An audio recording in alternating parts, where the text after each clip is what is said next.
What do you believe today that you didn't believe a year ago? Or 10 years ago? Or what about something you don't believe now that you used to believe? A belief is just a thought you keep thinking, a sentence in your mind that you repeat so often that it starts to seem true.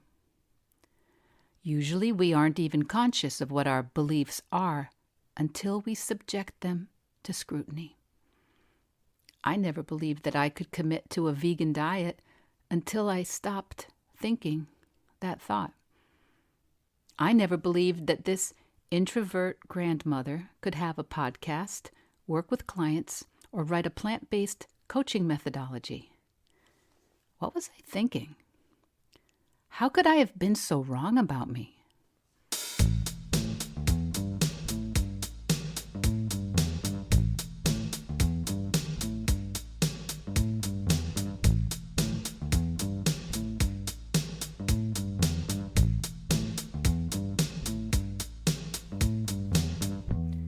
Hello, Veg Heads. You're listening to Veg Your Best, the plant-based podcast. My name is Michelle Olander. I'm a certified life coach, a practicing vegan, and I'm here to try and convince you to show up, eat more plants, and not wait a single second longer to set an impossible goal, whatever that is for you. Episode 7, where we ask, what are you thinking? Welcome back. We're on a roll here, episode 7. I just read that 12% of podcasts have only published a single episode. 6% haven't made it past 2 episodes. And that half of all podcasts have 14 or fewer episodes. So I'm on my way, doing something I never, ever believed was possible for me. Why did I not believe that? Because I had a bunch of thoughts like, I'm not a good public speaker. No one will listen. I'm too old to be a podcaster. Not many people care about plant-based coaching. It'll be too hard and too time-consuming. The technology is beyond me, and people will make fun of me. And it's not that I never think those thoughts anymore, because I do. But I have some new thoughts that get repeated a bit more often right now. The main one, this is kind of fun. And let me tell you that fun is a pretty good reason to do something. Podcasts were my primary plant-based companions when I started moving to a vegan diet, and I've mentioned a bunch of them on previous episodes. And I honestly feel like I know many of those podcasters and that we're friends, even if they couldn't pick me out of a lineup. PFFs, I call them, podcasting friends forever. My point being that I didn't really have any vegetarian or vegan friends or acquaintances. So plant-based podcasts really helped me to consistently think new thoughts and believe that it could be possible for me. That's what I hope to offer. My voice, my thoughts, and my story. Showing up here weekly as a plant-based fellow traveler on this path. I think most people would see me as kind of conventional, kind of traditional. I have 3 grown kids. My husband and I have been married for over 30 years. I drive wait for it, a Volvo. We have a grandson who's about 6 months old. I might not be most people's stereotype of a vegan. I don't think. But I do think, I believe in many ways, moving to a plant-based diet, even very imperfectly, even in late middle age, even in late middle age, can make an enormous difference for you. And if you ever think that too, I want to help reinforce those thoughts. That's the belief that fuels me to try and reach out and encourage people maybe encourage you to consider eating more plants and fewer animals, even if you aren't most people's stereotype of a vegan either. And especially if you think, like I used to, that you could never commit to a whole food plant-based diet.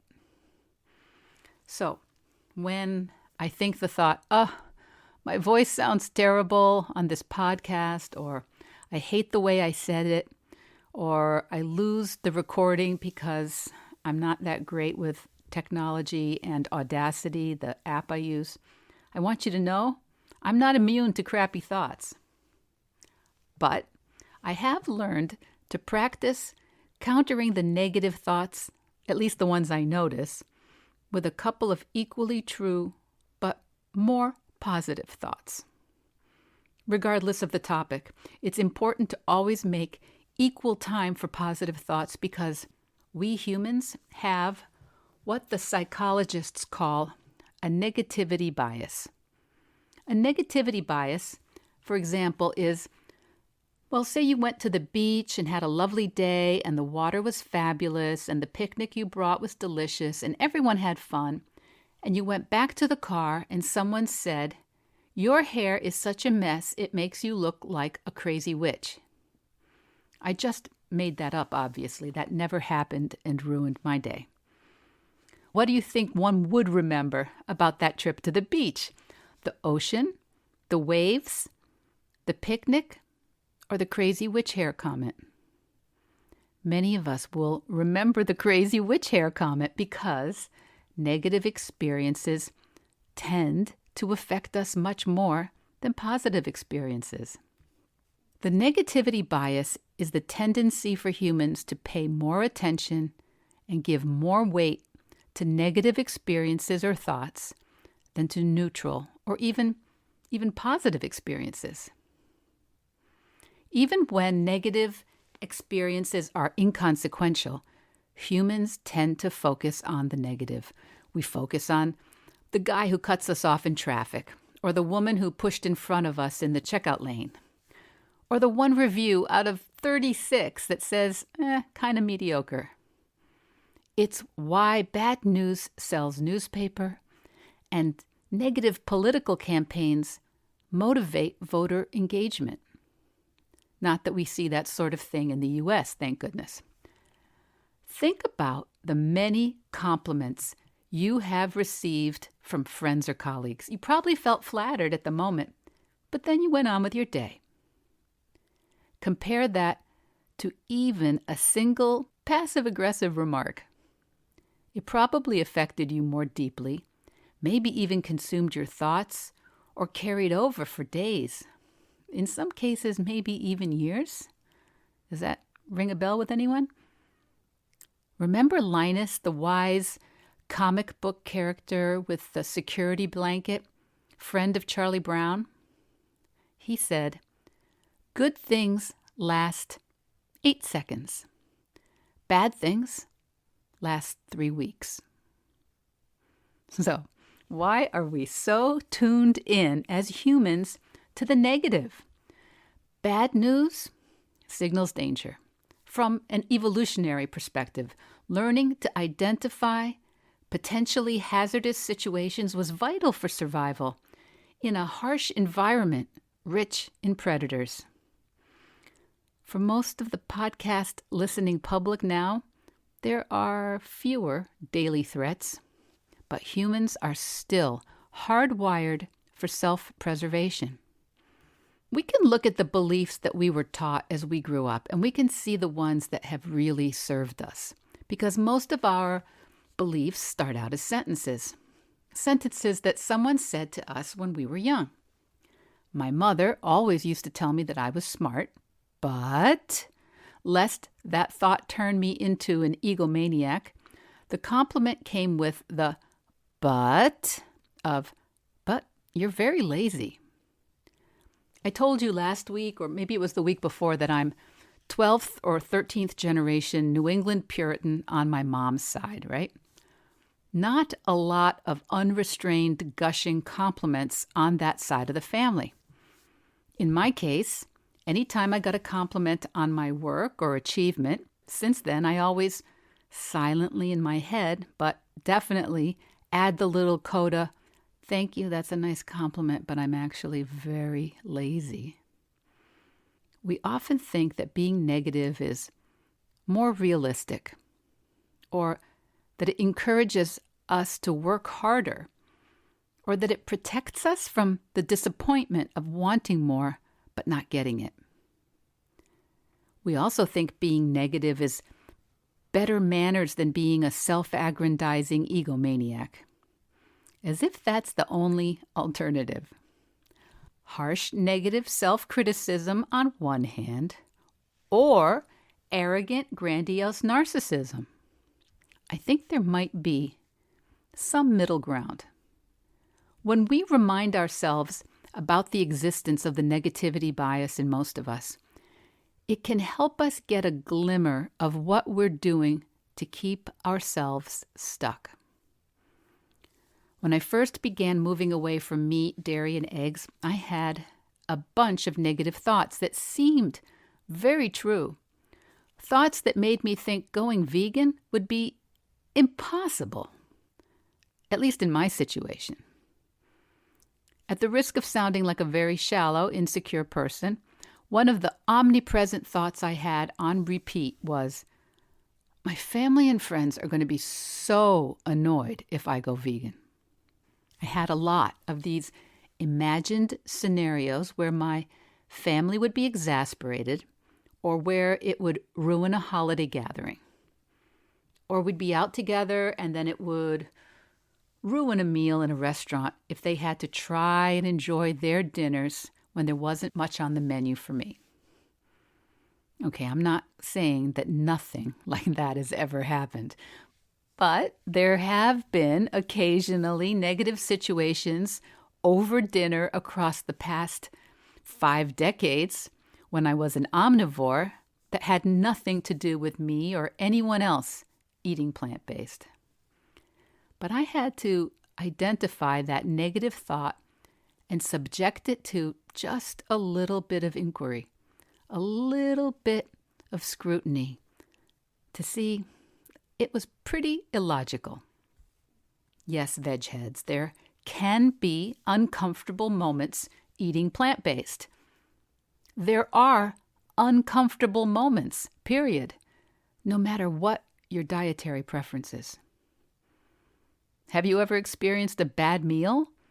A restaurant order that came out wrong? An unhelpful server? Or an exasperated, cranky dining companion? Have you ever been accidentally served truffle fries? So gross, right? But you survived. And it didn't mean you decided that your diet and lifestyle choices were fundamentally flawed. Sometimes you have a lousy meal. And sometimes the people you are with feel bad about it, or they criticize the way you ordered. That happened when I ate meat, and it happens sometimes now that I don't.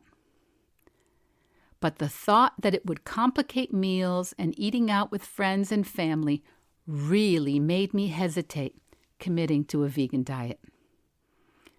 Instead, I practiced ordering vegan meals sort of subtly for a long time before I went public. Honestly, it would have been a lot easier if I had just spent some time uncovering that negative thought that was making it so hard for me and subjecting it to a little scrutiny. I went vegan before I learned a lot about coaching, and I know, it would have been a lot simpler and more efficient if I had had a coach, or at least known how to self-coach. But no matter, this is lifetime work. And even if I have the plant-based eating thing pretty handled, I have plenty of other areas to coach myself on. But let's talk about you.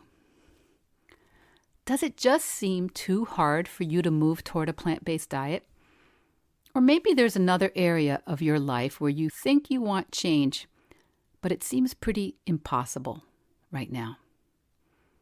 And of course, there are some objective impossibilities. But those are not the ones that really nag at us, are they? I'm talking about the impossibilities that seem to require something intrinsic that we're missing, or we think it's just too much for us to handle right now, or it requires more support from someone, or a different skill set, or more organization, or more time. Yes, we know other peoples have done the thing we want to do, but they were unicorns, surely. Or they had more confidence, or more money, or more time, or more. You fill in the blank. Most of us are just brainwashing ourselves daily with negative thoughts. The question then becomes, what do you want to believe? And how would it be possible for you to believe it? 3 steps, 3 questions to change. What do you believe? What do you want to believe? And 3, how do you practice believing what you want to believe? So today we're only going to really discuss the first step, noticing what it is you believe now, what you're thinking, without judgment, only curiosity. Epictetus, Stoic philosophy alert. Epictetus recommended daily self-scrutiny applied with kindness as a practice to help move us in the direction of our goals. What do you believe about yourself? What do you believe about your life? What do you believe about the people in your life? What do you believe about your past? What do you believe about your capacity in your future? Those beliefs that you have, those thoughts you're thinking, are so important. Do you see why? Because those thoughts and beliefs will determine your results, your thoughts. The sentences that you keep thinking over and over again are your beliefs. Your thought, your beliefs will determine how you feel about your life. They'll determine what you do and how you do it, and with what commitment you show up to do those things. And ultimately, your thoughts will determine your results. Any of you thinking that you already know what you believe, or that you don't need to know what you believe, please keep an open mind about this. It's really the most important thing to know. I can look at your beliefs right now. We could sit here and talk about your beliefs, and I'd be able to tell you what your future will be like. Maybe you think, I don't have as much resolve as someone who goes vegan, or I don't have as much commitment. You might think it's just an objective fact, an observation of the truth. But it's a thought. I am committed. I am not committed. Those are both just thoughts. If you believe you don't have the commitment or don't believe that you have resolve, that is what's going to give you your result. It's not because you don't have commitment. Commitment is not a fact or an object or something some people are born with. It's just a thought. You have the same amount of ability to commit to something as I do. You have the same amount of resolve as I do. You might actually have more. That's the secret to the universe right there. Noticing what you believe, what you think is possible, and separating those thoughts, those sentences in your head from facts. If you take the same action that I take, eating plants and not eating animal products, you would be eating vegan or plant-based. Those are facts. I eat vegetables, fruits, grains, seeds, legumes, and beans. I do not eat animal products. Those are facts. I don't have the opportunity to eat plant-based in my small town.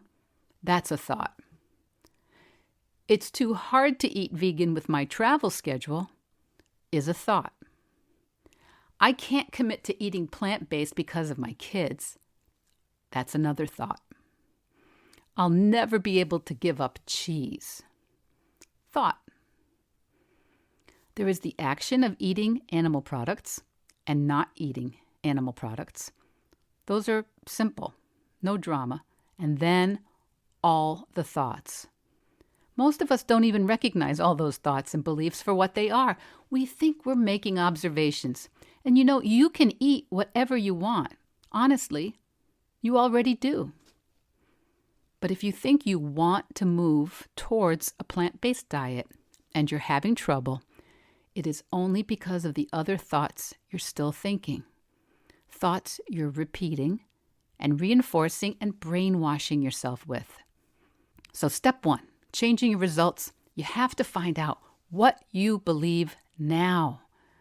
Do you believe you can eat a whole food plant-based diet? Do you believe that you could change your life? Do you believe that you can achieve that goal you've been wanting to achieve? Do you believe that it's possible for you?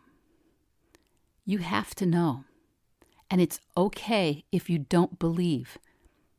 It's okay if you don't believe yet. In fact, it's really important to know. If you don't believe it, you won't create it. What you do believe is what you do create. It's what you have already created. It's what you're currently creating. If you believe that you could never give up dairy, well, that's what you'll get because there's no other way it can work. Your beliefs create your results. If you believe that you can do something, if you believe that you could do something, you'll do it. If you don't believe you can do something, you absolutely won't. Not until you start to think that the thought is possible. It could be possible. That sometimes it's possible. That's just the way it works. I'm not even simplifying anything. It's just the truth. If I believe that I can create a podcast that will help some folks believe that they could move away from an animal-centered diet, I'm going to create a podcast that will help people do just that. If I don't believe that I can do that, well, I won't create it. I won't even record it. I won't send it out into the world. That's what I did for a long time. I didn't believe it was possible for me. I had to decide what I wanted to believe. But the first step, find out what you do believe, whatever that is. Second step, decide what you want to believe. Third step, practice believing. And here's how I recommend that you do it. Pick a specific area that you keep thinking you want to change. Pick something specific, though, and write down all of your current beliefs about it. If it's about limiting or eliminating animal products, pick that. Or maybe no longer eating dairy or chicken. But if it's your job, pick your job.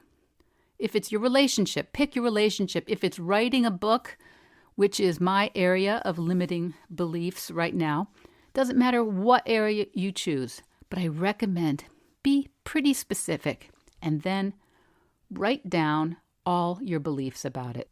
There's no order. Just give yourself 3 to 5 minutes and don't stop writing. Don't lift the pen up. Little reasons, jokey reasons, reasons your brain says are so stupid, but you think them. Every excuse you've got.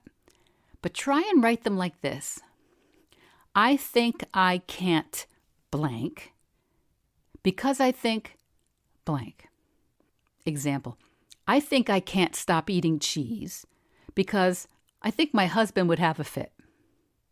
Or I think I can't change jobs because I think I don't have enough time to look for a new one. I think I can't go plant-based because I think I don't like to cook. No one has to see this but you, but list the people and situations, the finances, the governmental policies, HR. HR is always being blamed for ruining someone's life, I find. Notice if there's someone you're blaming. Maybe you think there's something wrong with you. Like me, maybe you think you're smart but lazy. Or you would do this thing, but others won't like it or support it. List all the reasons and excuses you aren't already doing the thing you say you want to do. But remember, the format. I think I can't blank because I think blank.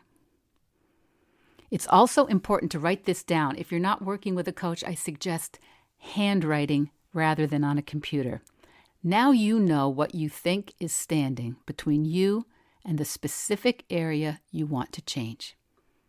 This is very good to know, and it's amazing how many of us really resist getting honest with ourselves about our thoughts, beliefs, reasons, and excuses. It's like that closet you don't open, because if you do, you think you'll have to do something about all the stuff that's in it. But you don't. You don't have to do anything. And it's okay. You don't have to change a single thing you don't want to, I promise. But don't think that just because you don't look, it isn't there. I think that's generally very good news. It's good news to know the exact reasons you think you aren't doing something. And the reasons are always, only, ever your thoughts. You never, ever, ever have to change a single one of those thoughts. It doesn't mean those thoughts aren't there, though. So what are you thinking? I'd love it if you would email me one or two of the thoughts you notice that have been keeping you stuck in some area. In the next couple of episodes, we'll talk about how it's possible to start changing those thoughts if you want to change your life. But quite honestly, just bringing those current thoughts to the surface can really start some very positive changes in and of itself. So do the self-scrutiny with kindness, like Epictetus suggests. And if you're curious how doing this work with a coach could help you with your plant-based goals, let's talk. The link is in the show notes. Vedge Your Best podcast production, music, and editing by Charlie Weinshank. Thanks, Charlie. Before you go, it would mean so much to me and the Vedge Your Best team if you would hit subscribe, leave us a 5-star review, or share with someone you think might be interested. Something about algorithms, it helps bump us up a little in the rankings, and that's the best way to help others find the podcast and for us to find our audience. So, until next week, make it easy and veg your best.